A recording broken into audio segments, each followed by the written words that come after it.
Et je sais que toi qui me suis, ce message jusqu'à la fin va transformer totalement ta vie, va t'élever. Vous savez, peuple de Dieu, à moins que nous n'avons la pensée de Dieu, nous allons tourner en rond. Qu'est-ce que je veux dire? Nous avons besoin de la pensée de Dieu pour manifester pleinement le dessein de Dieu sur la terre. Dieu a déjà fait son plan. Il ne veut pas quelqu'un qui va venir créer encore quelque chose pour lui. Non, non, non, non, non, non, non. Mais pour pouvoir marcher pleinement dans son plan, dans son dessein, il faut que tu sois rempli de sa parole. Qu'est-ce que Dieu dit? Qu'est-ce que Dieu veut que nous fassions? Comment Jésus l'avait fait? La Bible dit, il est le chemin, la vérité et la vie. Il nous a montré l'exemple à suivre. D'où mon thème de ce matin, Jésus est le modèle parfait à suivre. Répète avec moi, Jésus-Christ est le modèle parfait à suivre. Nous allons rentrer dans la parole de Dieu. Aujourd'hui, nous allons lire un peu. La Bible dit dans le livre d'Éphésiens 5, le verset 1. Aujourd'hui, nous allons presque lire tout le livre d'Éphésiens 5 parce que nous allons parler de beaucoup de choses dedans. Mais d'abord, je vais lire le verset 1. Devenez donc les imitateurs de Dieu comme des enfants bien-aimés. Et nous allons aller vers d'autres versets qui parlent de cette manière encore. Le 1 Corinthiens 11, verset 1. Soyez mes imitateurs comme je le suis moi-même de Christ.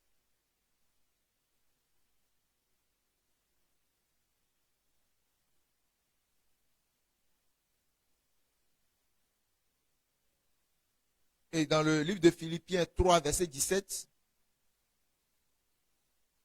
je lis la parole. Soyez tous mes imitateurs, frères, et portez les regards sur ceux qui marchent selon le modèle que vous avez en nous.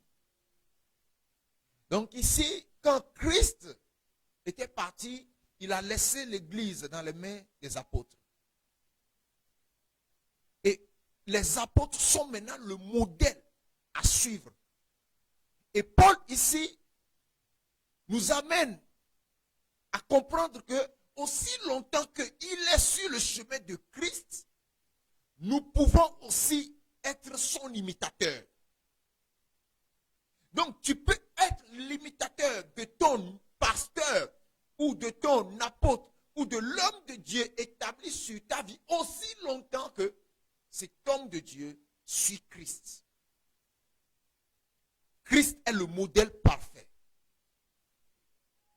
Et c'est Christ nous devons ressembler. Et comment Jésus-Christ a fait les choses? Qu'est-ce que Dieu veut? Parce que beaucoup de personnes veulent ressembler à Christ. Mais quand nous lisons les Écritures, il y a des versets que nous voyons que c'est difficile, c'est compliqué pour nous. Et nous disons que nous ne sommes que des humains. Christ, lui, il est Dieu. Si c'était impossible, Jésus-Christ n'allait pas dire dans Matthieu 5, le dernier verset, que soyez parfaits, comme Dieu est parfait. C'est une recommandation envers nous qui sommes les enfants de Dieu, parce que Christ sait que ce n'est pas difficile, ce n'est pas impossible. Même si c'est compliqué, nous avons le Saint-Esprit qui va nous amener à la perfection. Et c'est pourquoi quand toute personne naît de nouveau, Jésus lui donne le Saint-Esprit.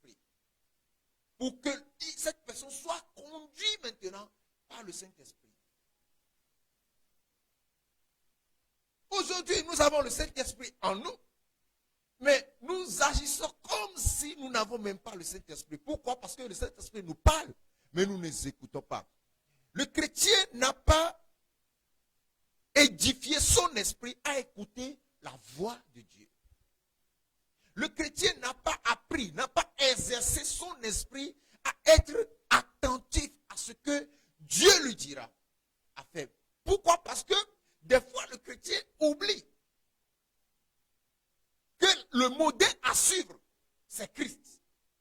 Il oublie consciemment. Il veut quand même suivre Christ. Il veut être comme Jésus-Christ.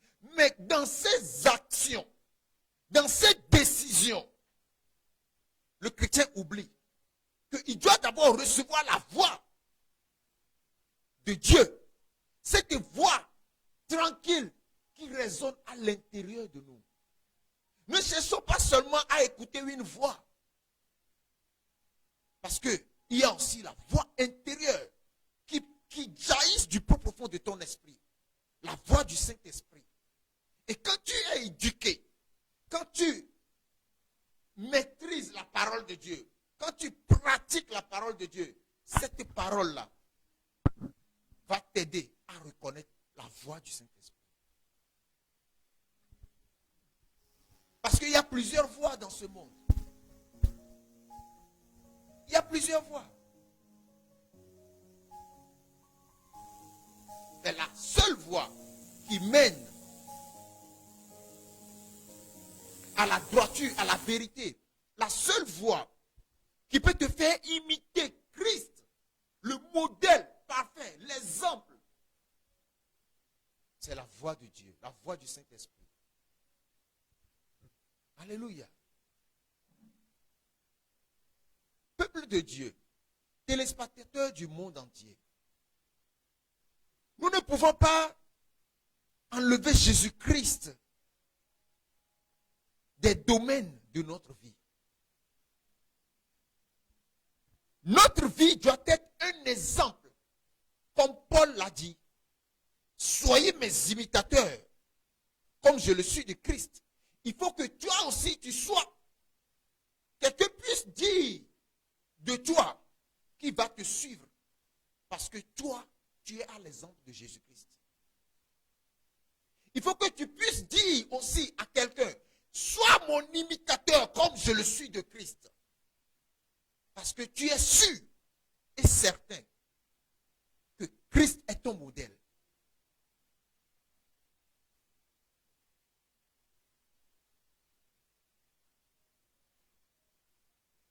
Si notre vie chrétienne, dans notre vie chrétienne,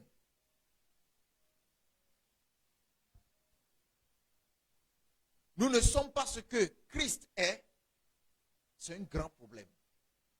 Il faut que nous sachions qu'il y a quelque chose qui cloche quelque part dans notre compréhension de la parole de Dieu. Par exemple, je vais descendre dans le verset pour pouvoir expliquer facilement.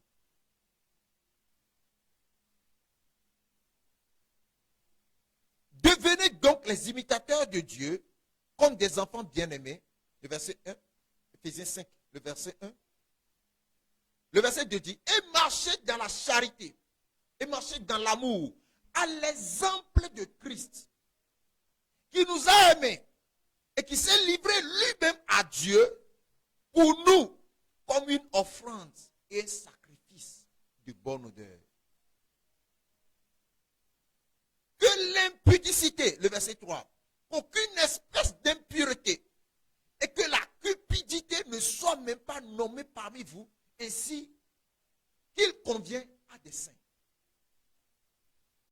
Maintenant, voici ce que la Bible dit par rapport à l'amour dans lequel Christ a marché. Nous devons être l'exemple parfait de Christ parce que Christ a aimé sans attendre quoi que ce soit de la personne qu'il aime. Parce que Christ a aimé l'Église avant même d'établir l'Église. C'est-à-dire, quand nous étions encore pécheurs, il a manifesté son amour. Il s'est sacrifié comme une offrande de bonne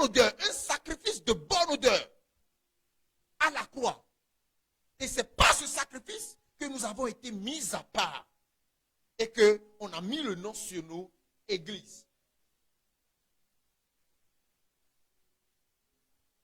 Peuple de Dieu,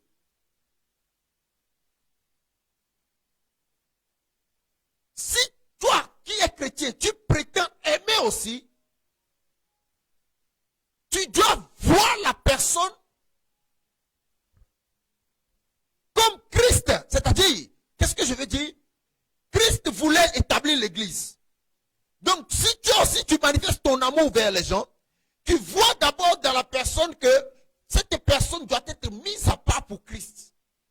Et tu dois l'aimer sans attendre quelque chose de la personne. Tu ne dois pas prêcher à cette personne parce que tu attends ou bien tu as vu quelque chose dans la vie de cette personne que tu vas bénéficier et tu vois que quand cette personne vient à Christ, il sera disposé à être bien escroqué. Ce n'est pas pour faire de cette personne un client disponible à te servir ou à te soutenir que tu vas aller vers cette personne pour le donner la parole de Dieu. Ça, ce n'est plus l'amour inconditionnel. Nous le faisons parce que Christ aussi l'a fait pour nous. Nous sommes sauvés pour sauver les autres. La parole de Dieu est venue vers nous pour que nous soyons les imitateurs de Christ. Nous devons aussi amener cette parole vers les autres dans le seul but que cette personne appartienne au Seigneur Jésus-Christ. Pas que cette personne devienne quoi que ce soit pour toi. C'est vrai, quand la personne vient à Christ, il devient disciple. Mais l'intention, ce n'est pas que cette personne vienne te servir, mais que cette personne puisse remplir aussi le ministère qui est caché dans sa vie et qui ne sait même pas encore. Que tu puisses révéler au travers de cette personne ce que Dieu veut qu'il soit. Je disais, si dans ta vie, tu vois qu'il y a des choses que Christ n'a pas fait, mais que toi tu fais, des choses négatives. Par exemple, l'impudicité. Qu'est-ce que l'impudicité? C'est tout ce qui a trait au péché sexuel. Par exemple, tu es à Christ et que ta vie, c'est la fornication. Il faut savoir qu'il y a quelque chose dans ta vie, quelque chose dans la parole de Dieu que tu n'as pas encore compris, que tu n'as pas encore mis en pratique. Sinon, est-ce que Christ est impudique? Est-ce que Jésus-Christ est fornicateur? Est-ce que Jésus-Christ a donné sa vie pour l'adultère? Est-ce que Jésus est dans la pornographie? Est-ce que Jésus s'est masturbé? Non, non, non, non. Tout ça là, c'est dans l'impudicité. Quand tu es lié par la masturbation, quand tu es lié par la pédophilie, quand tu es lié par toutes les choses qu'aujourd'hui le monde donne la valeur, il faut savoir que quelque part dans la parole de Dieu, il y a quelque chose que tu n'as pas compris. Il y a quelque chose que tu n'as pas mis en pratique, que tu dois faire. Il y a une révélation qui va t'ouvrir les yeux, qui va te libérer. Car la Bible dit, vous connaîtrez la vérité et la vérité vous affranchira. La connaissance de la vérité, c'est elle qui libère. La vérité peut être là. Tu peux être au parfum de cette vérité. Tu peux être à la nouvelle de cette vérité. Comme tu me suis, tu écoutes. Mais si tu ne comprends pas cette vérité, si tu n'es pas arrivé à la connaissance, tu n'as pas la révélation de cette vérité par rapport à ta vie pour pouvoir mettre ça en pratique, tu seras lié. Et tu vas croire que c'est normal. Si tu es dans ce problème, je te dis, enfant de Dieu, il est temps de te donner totalement au Seigneur Jésus-Christ pour que tu sois libéré. Je prie que toi qui es lié par l'impudicité, tu sois délivré de ce démon au nom de Jésus.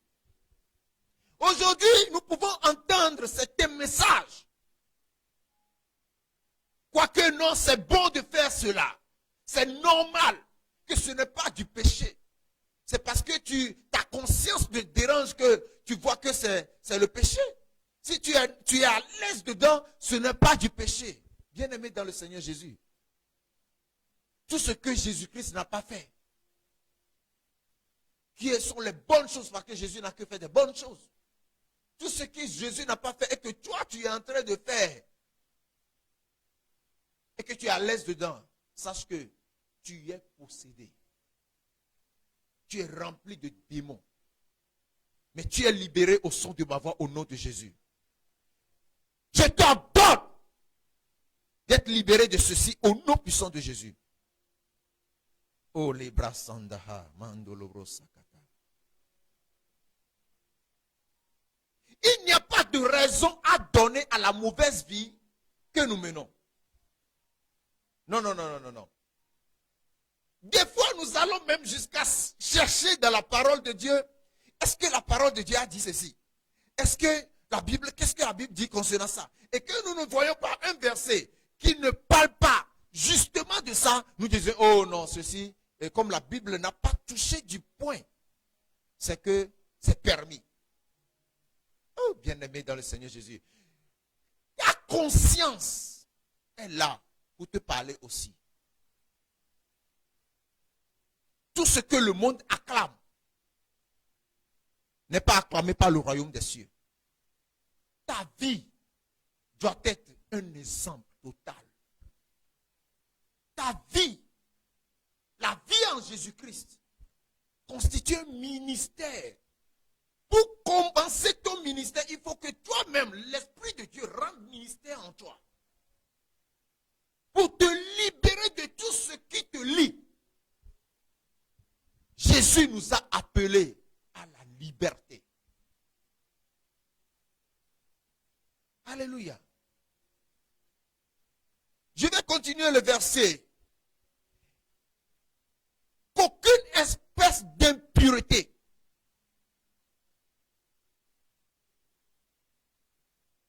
si ta vie est remplie d'impureté. D'abord, qu'est-ce qui rend pur?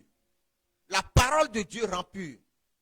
Donc si ta vie est remplie d'impureté, ça veut dire simplement que tu n'as pas la parole.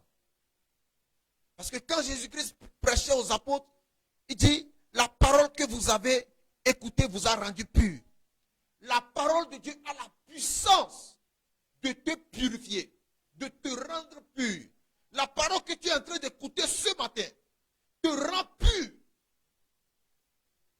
Ça rentre dans ton esprit et ça fait dégager tout ce qu'il y a d'impureté en toi. Si ta vie est remplie d'impureté, bien aimé, il faut savoir que tu as besoin de la parole. Tu peux te laver. Tu peux faire des bains spirituels. Tu peux boire, je ne sais pas, tout ce que tu as envie de boire et qu'on a rempli d'onction. Ce n'est pas ça qui purifie. C'est d'abord la parole de Dieu qui purifie. Je ne suis pas en train de rejeter le fait que nous utilisons l'eau, les actifs spirituels. Non. Je ne suis pas contre. Mais il faut d'abord se donner à la parole d'abord. Il faut être rempli de la parole. La volonté de Dieu, c'est que sa parole nous remplisse. Que tout le monde soit conduit par la parole de Dieu. La parole esprit. Je ne parle pas de la lettre. Je parle de la parole révélée. De l'esprit de la parole. Et que la cupidité ne soit même pas nommée parmi vous, ainsi qu'il convient des saints. La cupidité, c'est cette envie de chercher, de vouloir gagner, de se donner à l'argent. En toute chose, tu vois le profit de l'argent, ton profit, ton profit, ton profit. Et tout ce que tu calcules, quand quelqu'un vient vers toi d'abord, ce que tu dois voir d'abord dans tout ça, il faut voir d'abord l'argent. Qu'est-ce que ça là, va me profiter? Comment je peux faire pour gagner, pour puiser quelque chose? C'est-à-dire, toi là, quand tu fermes les yeux, tu ouvres, on écrit dollar, euro sur tes yeux. CFA, toutes les monnaies là sont écrites sur tes yeux. Sidi, Naïda. Quand tu fermes les yeux, tu ouvres. C'est l'argent. Et c'est comme ça que tu vas voir aussi tous ceux qui viennent vers toi. Même les fidèles, si tu es, par exemple, homme de Dieu. Quand le fidèle vient, en même temps, tu fermes les yeux, tu ouvres, tu vois l'argent dans sa poche. Est-ce que lui là, il est aisé? Il n'est pas aisé. En tout cas, dites-lui, actuellement, je ne suis pas libre. Alléluia. Mais quand il est un peu propre, je le reçois maintenant même. Alléluia. Si ta vie est remplie de cupidité, sache qu'il y a quelque chose qui ne va pas dans ta vie. Il y a un lien qui t'a lié.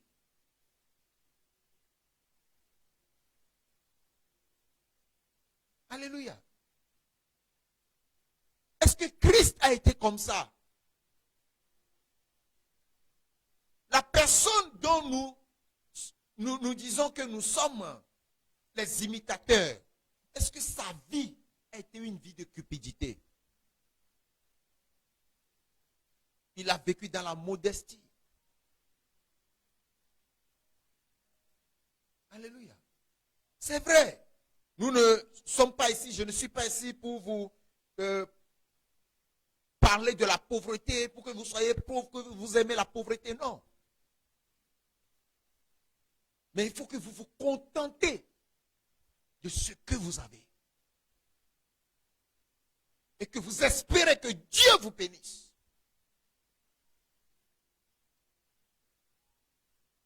L'Église aujourd'hui a un souci. Il fonctionne totalement et complètement comme le monde. L'administration de l'Église, c'est comme l'administration du monde.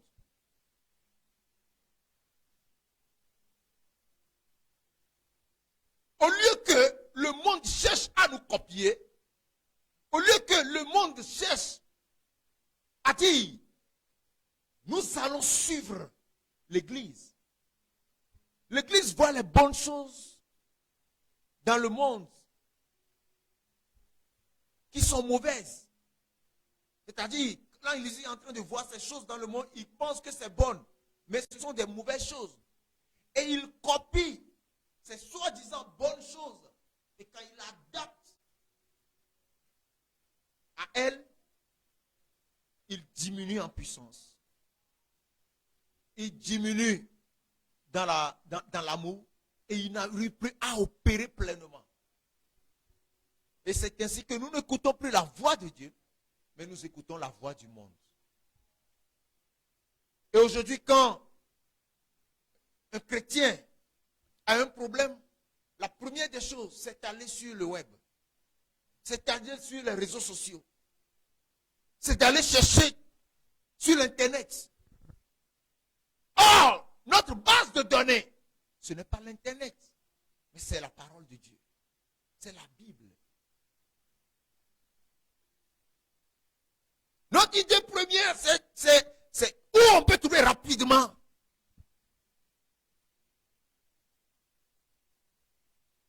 En tout cas, si vous êtes sur le web pour chercher la parole de Dieu, c'est bon.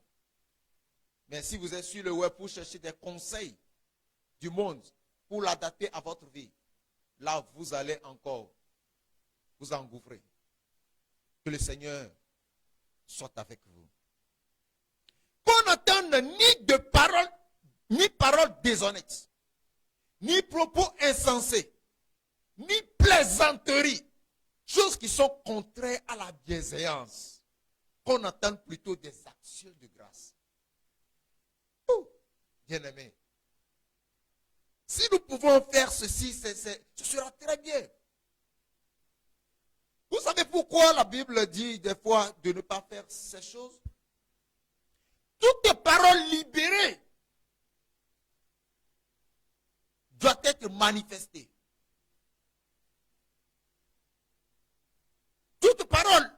que vous libérez produit un résultat.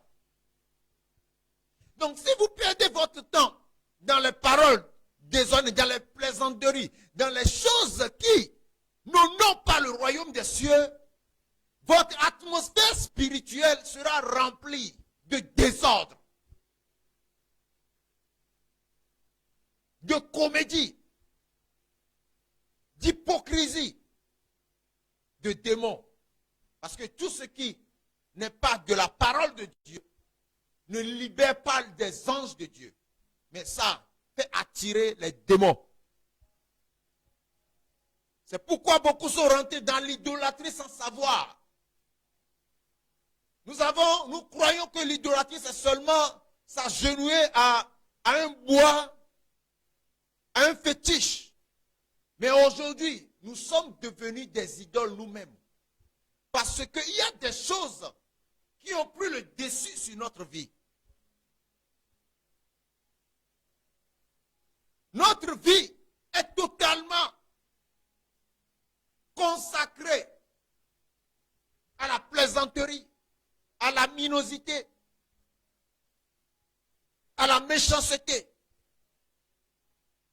à la colère, à la fornication, l'adultère, à l'impudicité.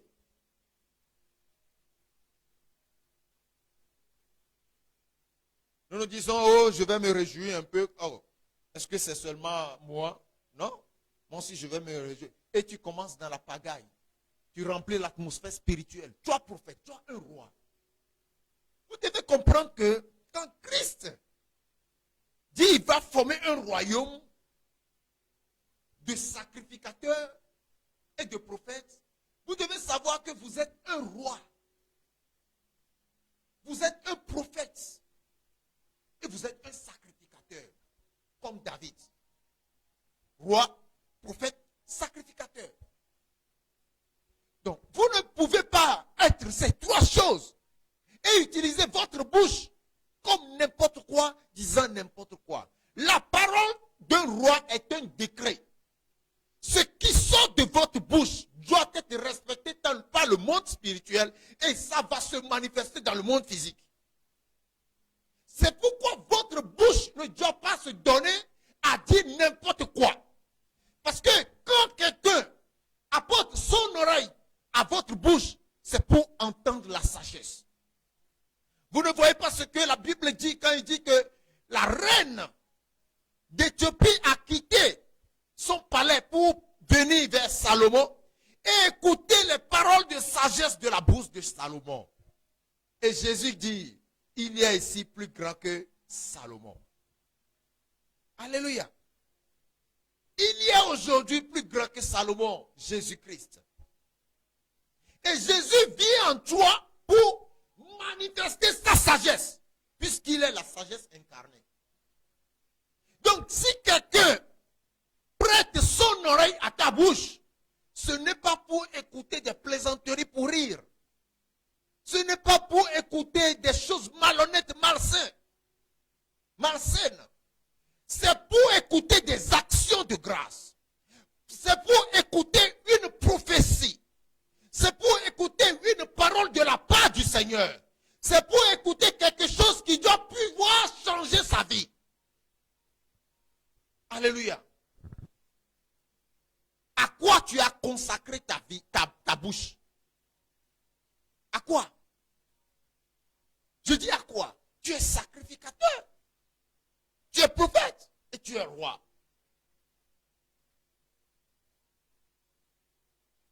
Réveille-toi là où tu es. Si tu dors, réveille-toi. Si tu ne sais pas que tu dors, le message que tu écoutes te fait savoir que tu es en train de dormir. Et quiconque dort est un mort ambulant. Amen.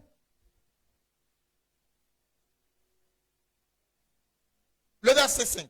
Sache car, sachez-le bien, aucun impudique ou impur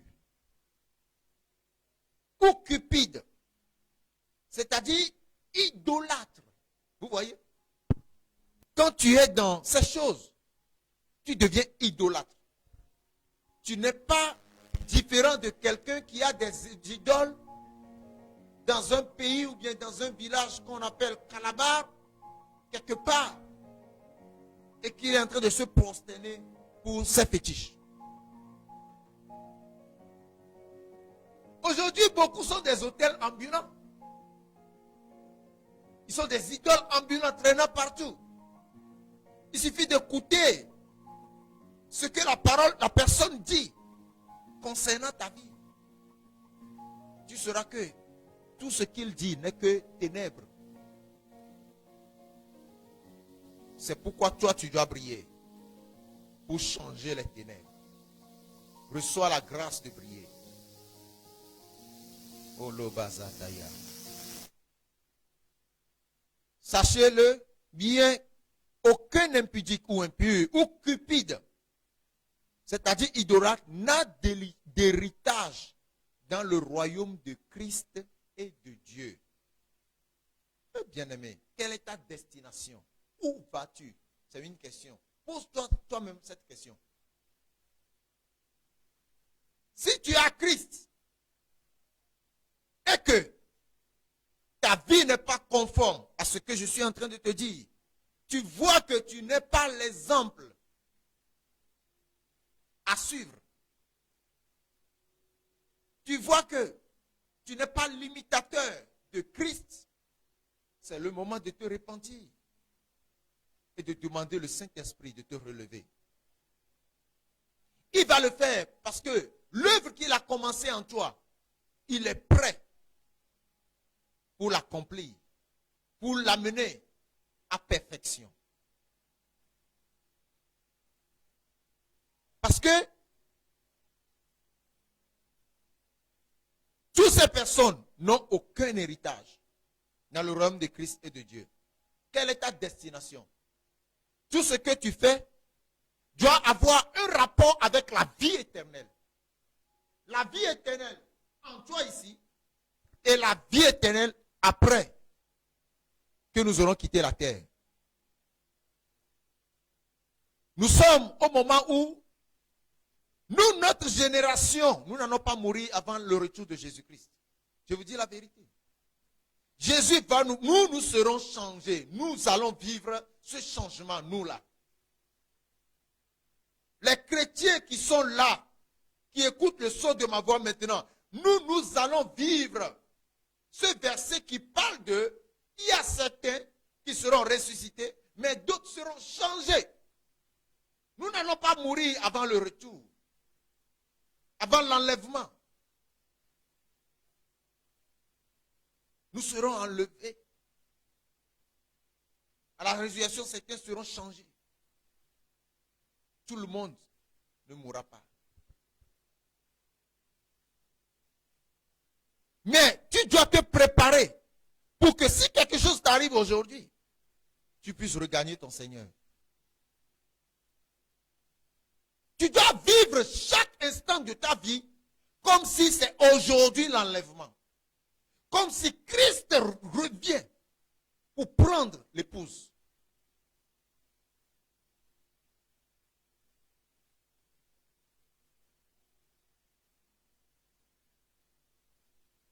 Le verset 6, que personne ne vous séduise pas de vains discours, car c'est à cause de ces choses que la colère de Dieu vient sur les fils de la rébellion.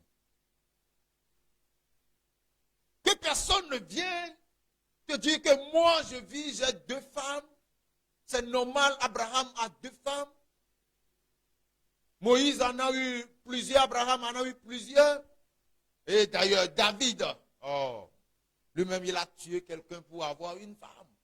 Et le fils de cette femme est devenu roi. Je ne sais pas pourquoi nous copions les mauvais exemples qui doivent plutôt nous donner la sagesse et la connaissance de vivre une vie meilleure. Nous les copions, nous les appliquons. Oh, le bien-aimé de Dieu, Salomon même, qui a reçu la visitation de Dieu, Salomon a eu 700 femmes, 300 concubines. Oh. Ce n'est pas d'eux que Dieu va condamner. Bien-aimés, quand nous lisons la Bible dans le livre de Malachie,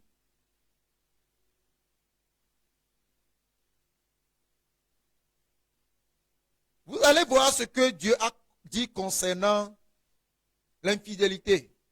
Ici, je vais parler de l'infidélité envers sa femme. Parce qu'il y a d'autres formes d'infidélité. C'est-à-dire toute personne qui ne fait pas ce que Dieu lui dit est infidèle à la voix de Dieu. Et ça, là, c'est aussi l'infidélité. Dieu dit de faire ceci, tu fais autre chose, tu es infidèle.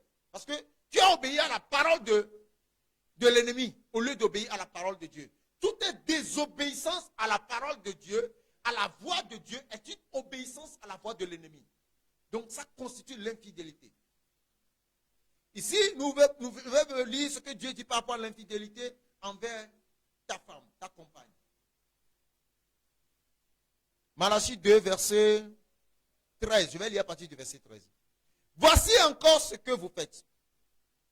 Vous couvrez de larmes l'autel de l'Éternel, de pleurs et de gémissements, en sorte qu'il n'a plus égard aux offrandes et qu'il ne peut rien agréer de vos mains. Et vous dites pourquoi? Dieu parle au sacrificateur. Parce que l'Éternel a été témoin entre toi et la femme de ta jeunesse, à laquelle tu es infidèle, bien qu'elle soit ta compagne et la femme de ton alliance. Le verset 15. Nul n'a fait cela avec un reste de bon sens. Un seul l'a fait. Et pourquoi? Parce qu'il cherchait la postérité que Dieu lui avait promise. Qui cherchait la postérité que Dieu lui avait promise? C'est Abraham. Donc la Bible dit ici, seul Abraham a été infidèle à sa femme, Sarah, par un reste de bon sens. Mais tous les autres qui sont fidèles à leur femme, ce n'est pas parce qu'ils recherchaient la postérité que Dieu avait promise. Ici, la Bible ne dit pas que de suivre cet exemple, non. Mais Dieu veut nous faire savoir que il n'est pas d'accord avec l'infidélité. Et le cas d'Abraham est le seul cas où Abraham ne faisait pas cela parce qu'il voulait en prendre d'autres femmes. Mais dans son cœur, c'est parce qu'il recherchait la postérité que Dieu lui avait promise. Mais toi, tu prends la deuxième femme, pourquoi? Tu prends la troisième, pourquoi? Bon, ok, tu as une seule femme. Tu circules sur tous les autres concubines là. Tu le fais pourquoi? Le plaisir? Ou bien pourquoi? En tout cas, toi-même tu sais pourquoi tu es en train de faire ça. Mais sache qu'il y a un démon derrière. Sache qu'il y a un démon qui te pousse à ça. Jamais le Saint-Esprit n'est impudique. Le Saint-Esprit ne te poussera pas dans ce désordre. Ah oui, c'est un désordre. Tu as Dieu. Tu pries Dieu. Mais regarde dans quoi tu es.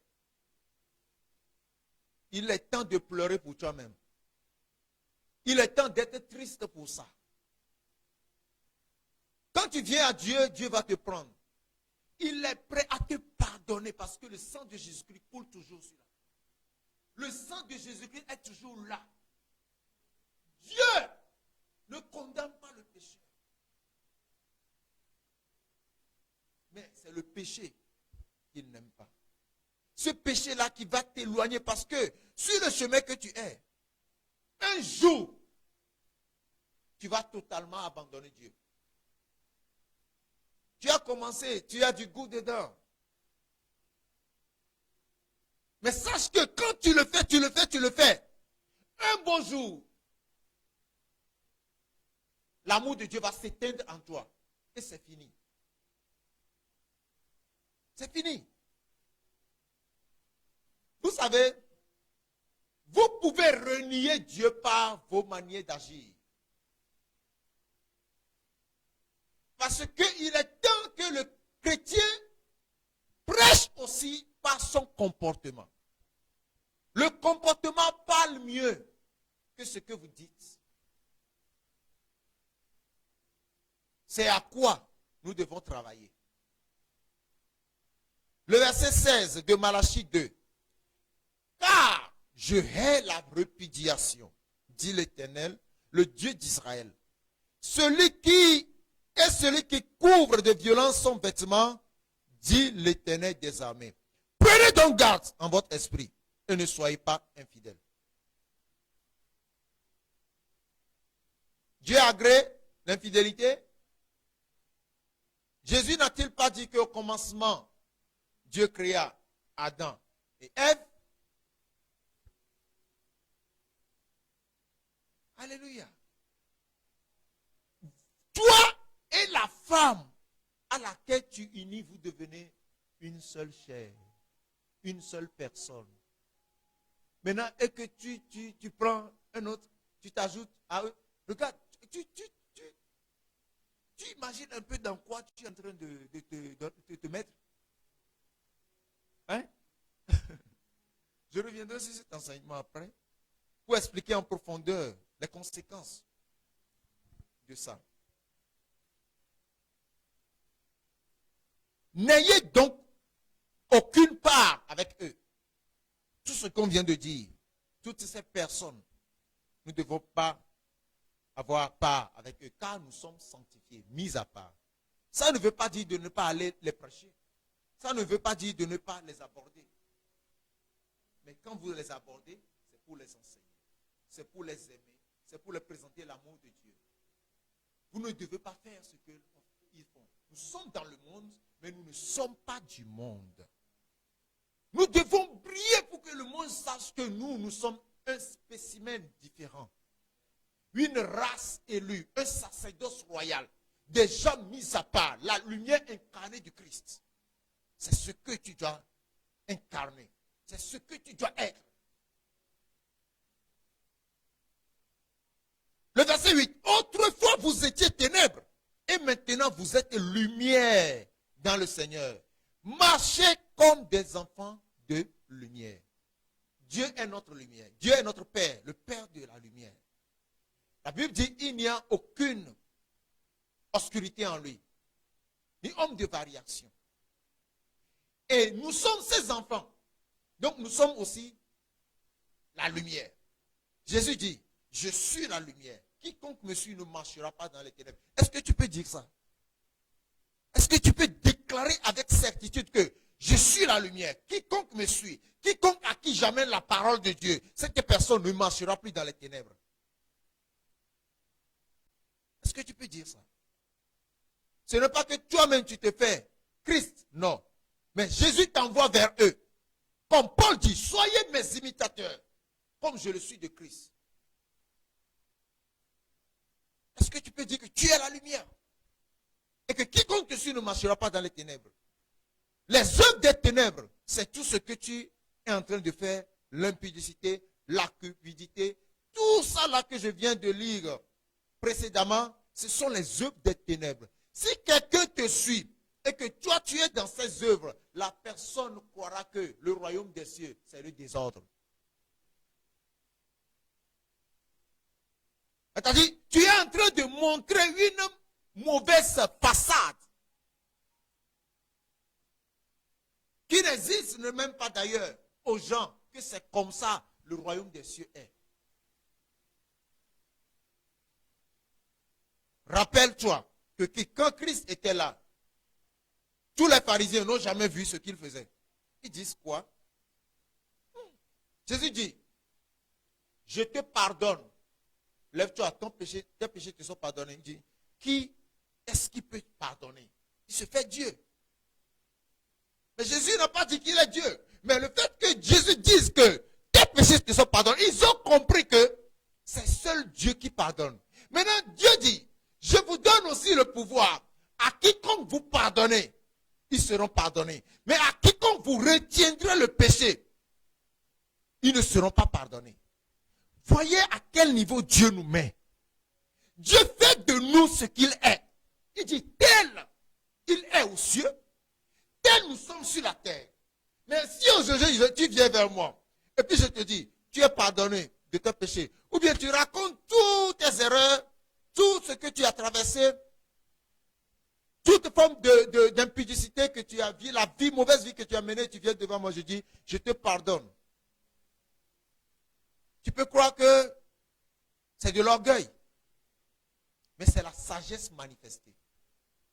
C'est le fait de présenter ce que Dieu fait de nous. Parce que la Bible dit, il nous a donné ce pouvoir de pardonner les péchés sur la terre. Et que ces personnes soient pardonnées au ciel. La. Oh, oh, oh, oh. Est-ce que tu me suis? Ah oui? Si tu sais qui tu es, si tu sais que toi tu es là pour pardonner les gens de leurs péchés, tu ne vas pas faire ces erreurs d'être dans ces désordres. Il faut être imitateur de Christ pour pouvoir manifester ce que Dieu attend de toi. Dieu t'a fait de toi Dieu. Donc vis comme un Dieu. Un Dieu ne se met pas dans les désordres, dans des choses de la terre. Un Dieu, sa focalisation, c'est le ciel. Il est conscient de tout ce qu'il y a dans son royaume. Et maintenant, il l'apporte aux gens. Il dit, vivez comme ceci. Dieu nous a établis pour établir des dieux. Il nous a établi Dieu pour établir des autres dieux. C'est fort. Mais c'est ça la parole. C'est vrai. C'est pourquoi c'est Christ que tu dois apporter aux gens. La parole de Dieu, Christ, que tu amènes vers les gens, les transforme en Dieu. Toute personne qui accepte de recevoir Christ devient enfant de Dieu.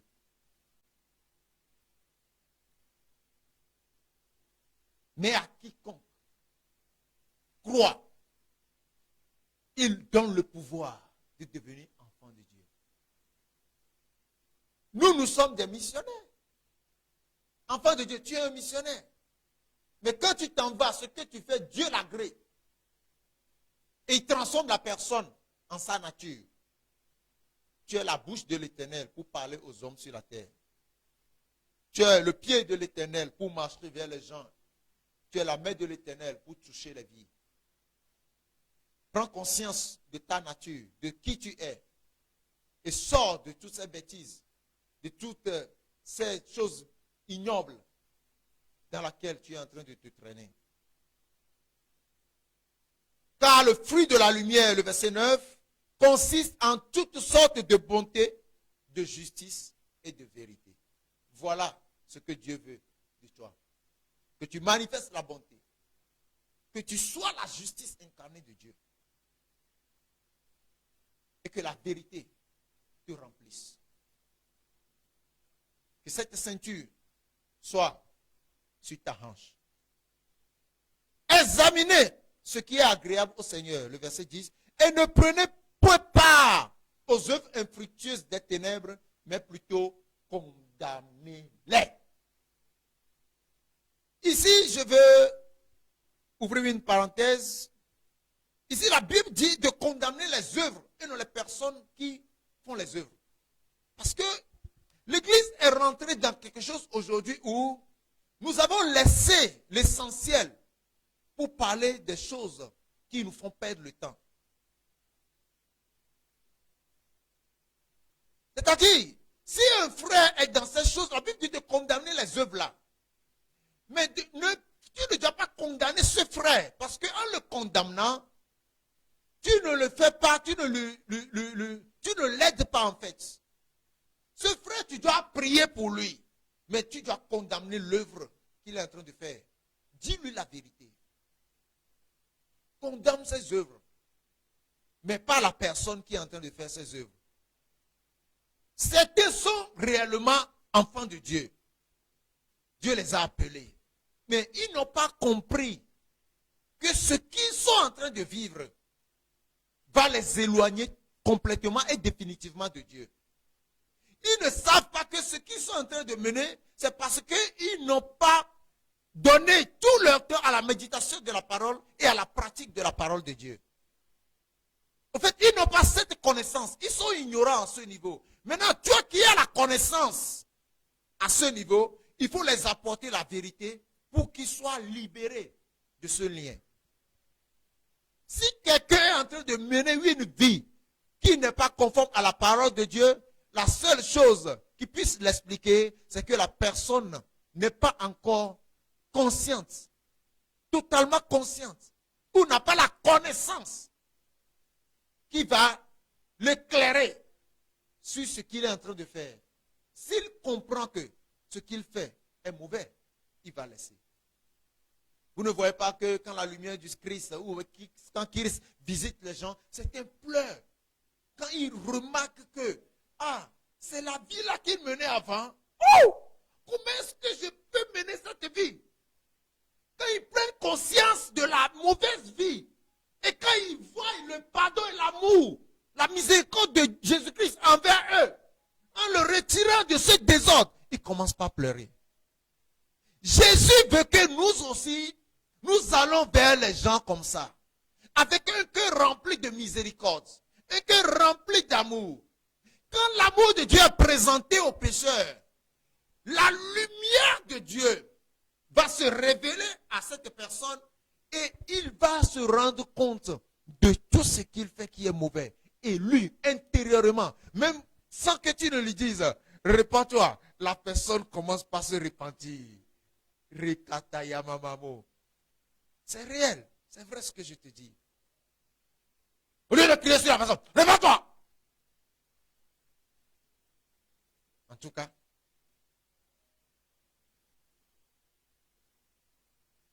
il ne faut pas chasser les gens quand tu vas vers eux pour leur parler de la parole de Dieu.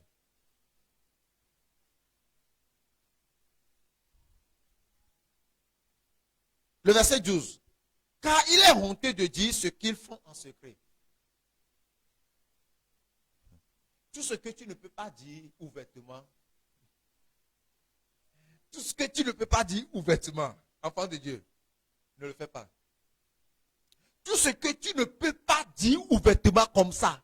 C'est-à-dire quand quelqu'un écoute ça quelque part et on dit que c'est toi qui as fait et que tu ne peux pas avoir honte.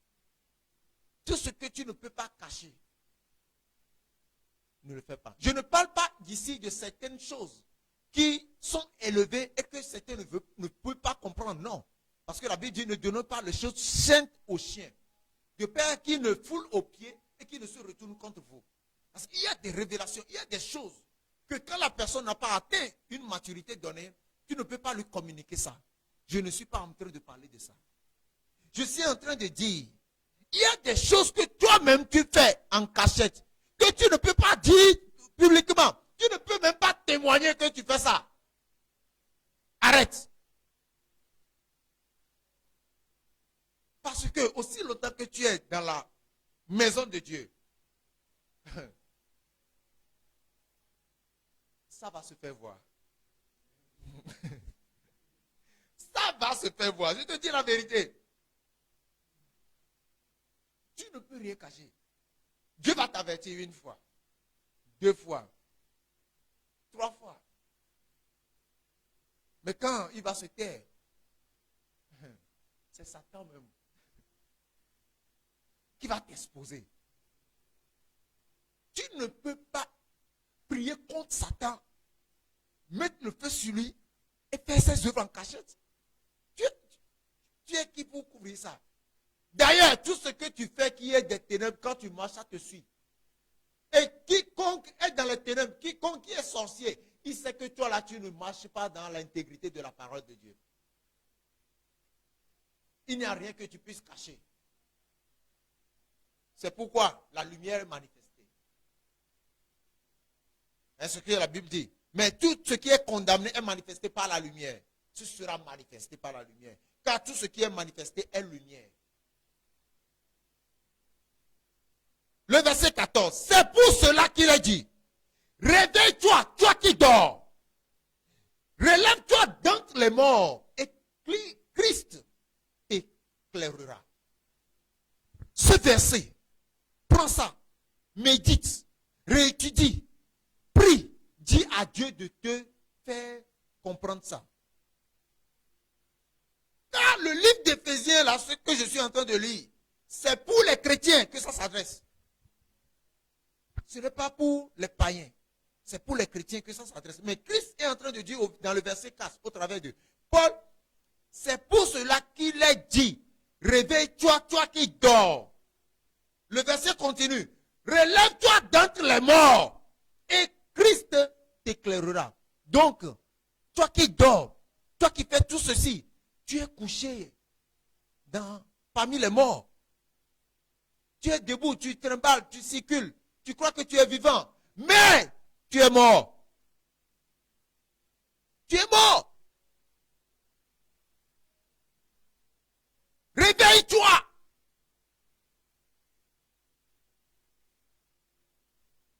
Médite bien ce verset. La Bible nous parle, toi et moi.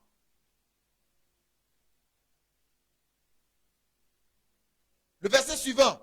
Prenez donc garde de vous conduire avec circonspection, non comme des insensés, mais comme des sages.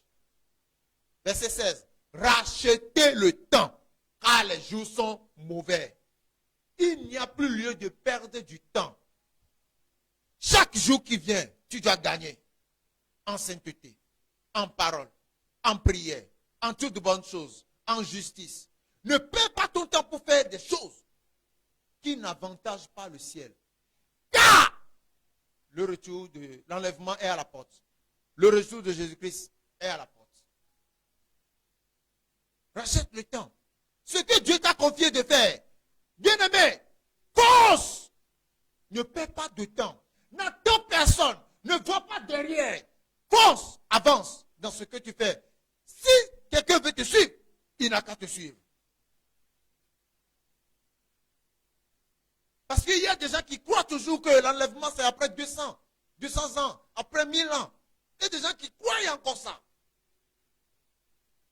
Avec tout ce qui se passe aujourd'hui.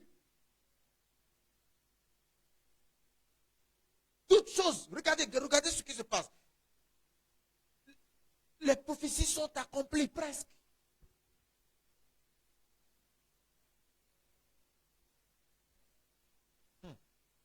En tout cas, si tu es du Seigneur, Dieu le sait.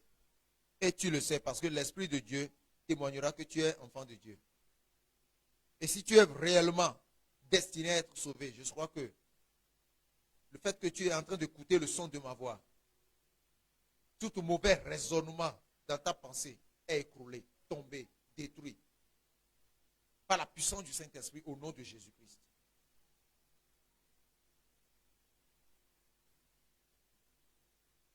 Que le Seigneur vous bénisse pour ce message. J'aimerais continuer, mais le temps nous fait défaut. Nous allons revenir pour continuer. Mais bien-aimé, j'aimerais prier avec toi. Père, au nom de Jésus-Christ, j'envoie ton esprit de puissance. Tous ceux qui sont sous l'influence de ma voix, Père, illumine les yeux de leur cœur. Relève-les d'entre les morts. Qu'ils soient conscients de leur sommeil, Papa. Au nom puissant de Jésus-Christ, déclare dans leur vie que tout ce qui n'est pas conforme à la parole de Dieu soit détruit. Que le feu du Saint-Esprit les embrase au nom de Jésus. Qu'ils soient remplis de feu. Qu'ils soient baptisés du Saint-Esprit. Et qu'ils sortent de toutes choses ignobles au nom puissant de Jésus. Tous ceux qui sont liés, je prie qu'ils soient déliés au nom de Jésus-Christ. Tous ceux qui sont dans l'ignorance, je les apporte la lumière de la connaissance au nom puissant de Jésus-Christ. Père, toi qui nous appelles par ton amour, que ton amour soit révélé à eux, que ta miséricorde soit présentée au monde. Tous ceux qui me suivent, chrétiens comme païens, je prie que leur cœur soit sensible à ta voix, au nom puissant de Jésus-Christ. Ô Père, Merci parce que tu as fait ceci. Merci parce que tu as relevé ton peuple. Merci parce que tu relèves une armée. Merci parce que tu les as touchés. Au nom puissant de Jésus-Christ, j'ai prié. Amen. Toi qui me suis et qui veux donner ta vie au Seigneur Jésus-Christ, tu vas faire cette prière avec moi parce que c'est très important. Parce que si tu n'as pas Christ, tu ne peux pas aller là où Christ est. Tu peux dire que Dieu est ton Père. Tu peux crier, tu peux frapper la poitrine. Si tu n'as pas Christ, Dieu ne peut jamais être ton Père. Dieu, tu es une créature de Dieu. Les plantes n'iront pas au ciel. Les plantes ne seront pas enlevées. Donc, si tu n'as pas Christ, tu seras sur la terre comme une plante sera sur la terre. Tu as compris? Et pire, tu iras en enfer. Et ce n'est pas cet endroit que Dieu veut que tu sois. L'enfer n'est pas préparé pour toi, humain. C'est préparé pour le diable et ses anges. Donc, toi qui me suis et que tu veux, par amour, venir à Christ, non pas par peur d'être condamné, fais cette prière avec moi. Père, pardonne-moi d'être éloigné de toi.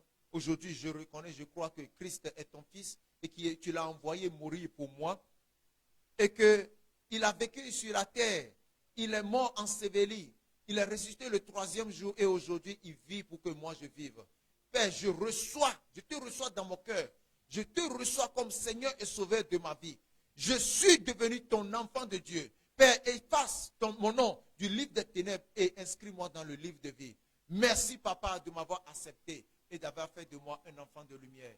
Donne-moi la grâce de marcher dans cette lumière et d'avancer pleinement vers le plan que tu as prévu pour avant la fondation du monde. Merci, Papa. Au nom de Jésus. Maintenant, tu es né de nouveau. Tu peux appeler les numéros en bas de l'écran, le numéro, pour que nous puissions te guider. Si tu es loin, nous allons te recommander l'église dans laquelle tu peux aller adorer le Seigneur. Mais si tu es proche, et nous sommes là, nous sommes situés à Lomé, au Togo, à Lomé, précisément à Bepozo. Appelle-nous, nous allons vous conduire dans la marche, et dans cette marche dans le Seigneur, pour que vous puissiez être affermis et que vous puissiez être totalement parfait comme Dieu veut. Mais sachez que, maintenant que vous avez la justice de Dieu, vous avez la sainteté de Christ, vous n'êtes plus pécheur, mais vous êtes devenu injuste.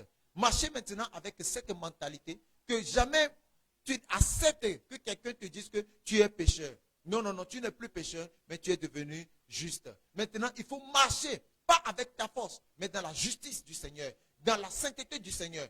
Ce que Christ a fait pour toi à la croix, il faut maintenant que tu comprennes ça et que tu puisses marcher dedans pleinement pour la gloire de Dieu au nom puissant de Jésus-Christ. Shalom, shalom.